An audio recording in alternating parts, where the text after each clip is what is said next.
Paul begins the 1 Thessalonians here in chapter 4, the first thing he tells them, first chapter, verses 1 and 2, he said, you went by the commandments that we give you.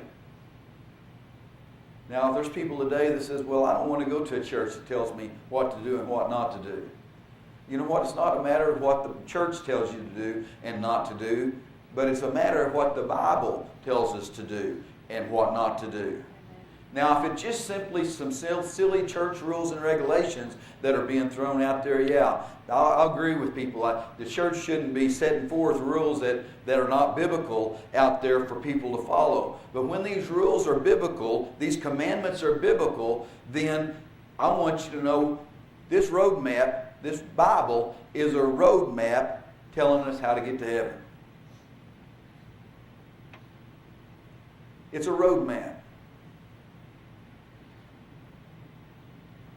And he tells the church that you should abstain from fornication. That's sex outside of marriage. It doesn't just stop at sex outside of marriage, though. I know oftentimes the church has pushed it to the point where they've made it seem like it is almost bad inside of a relationship. But it's not. But whenever Israel went out and began to cheat on God, they began to go out and go after false idols and go after idolatry. This was also fornication. Because one of the prophets told Israel, he said, you're nothing more than a whore. I mean, he was just as blunt about it as he could be. Because she was going out after false gods. It wasn't marriage relationships he was talking about. It was false gods that she was going after. And he told Israel, he said, you're nothing more than a whore. And then the prophet went on to say, in Israel, you're not even a good whore. He was pretty blunt about it. Preachers today usually try to sugarcoat things. But here in the Old Testament, this prophet didn't try to sugarcoat it any. He said, you're not even a good whore. He said, because a good whore at least accepts payment for her services. And he said, Israel, you're paying to lay with your false gods. You're not even a good one. You don't even understand how the system works. And so fornication covers a broad area, not just a narrow area. That no man defraud his brother in any matter. Now, I made mention last Sunday night that oftentimes this is a scripture that people use a lot to take and try to bring in a bigger offering. They'll go to the little widow woman that only had a mite to give. But if we back up a little bit, we'll find that on that scripture, that are just a few verses before that, Jesus tells the scribes and the Pharisees, he said, you rob from the widows. This little widow woman that only had a mite to give was the same widow woman that the scribes and Pharisees had robbed from. And this mite was not everything that she had ever made, but this mite was all that she had left over after she had been taken advantage of. And like I made mention Sunday night, probably been overcharged in her rent. When she went to the marketplace to buy food, they had overcharged her, cheated her. When she went to the doctor, possibly she had been cheated. Wherever she went, they took every advantage. Probably one of the biggest places, there was the scribes and Pharisees. I'm going to say probably one of the biggest places they'd figured out how to cheat her at was when she went to church. Brother Jerry's probably saying some things he shouldn't be saying, but sometimes it's true. Because there's been times when offerings have been taken up that I wanted to just get up and walk out. Because everything becomes so carnally minded on the way that they take an offering up. Verse 6 said not to defraud your brother in any way, because that the Lord is the avenger of all. that do such. I want you to know tonight that what Mama told us when we were kids is true. What goes around comes around. And we're not going to do so tonight, but I believe I can take and go through enough scriptures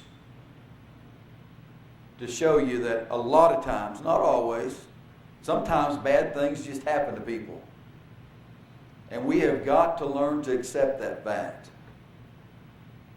Too many times growing up in Pentecost, when something would go bad, the first thing that the person that things went bad to would do would begin to call up and ask people, well, you reckon I done something wrong that caused this?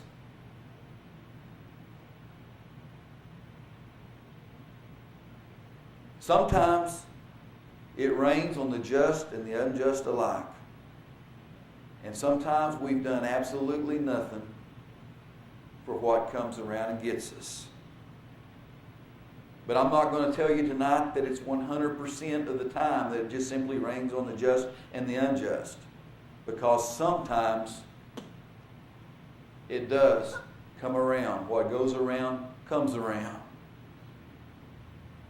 But we've got to not get stuck into the mentality that always that's what happens to us. That it falls underneath the spiritual rule that God has put in place.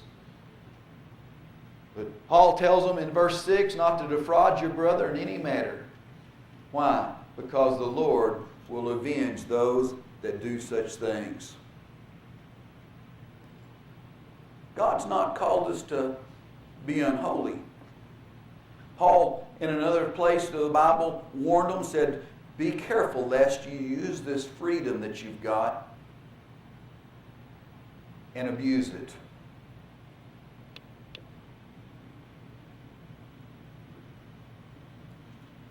I want you to know tonight that when it comes to God, it is a marvelous thing. He hasn't dumped on us a whole list of how to live and how not to live.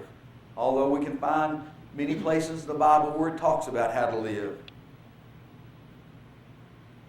But there's a freedom that comes with living for God. And I want you to know tonight that probably one of the biggest freedoms that I have living for God is the fact that used to I had to have drugs to make it through the day. And if I didn't have drugs, I had to have alcohol to make it through the day. And I want you to know that through Jesus Christ, I've been set free.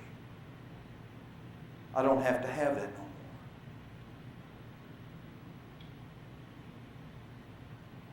The greatest commandment of all is what? To love the Lord thy God with all your heart. And the second greatest commandment is like unto it, love your neighbor as yourself. This love is an agape love. And I want you to know tonight that it doesn't matter how much we think we love. When it comes down to the love that Christ had for us, I begin to realize that I still fall short. And that is what Paul is telling the Thessalonian church, is you do a fine job of loving one another, loving the people that live around you.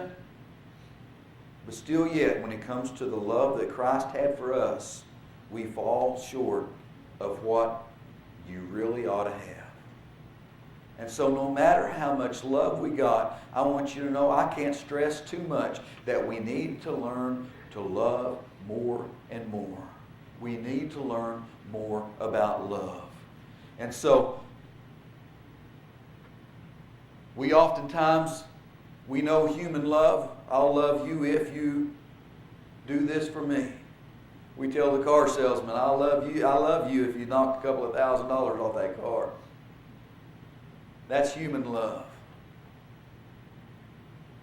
And don't get me wrong, when we talk about love, that doesn't mean that if we have somebody that's taking advantage of us, that we just continue to let them take advantage of us.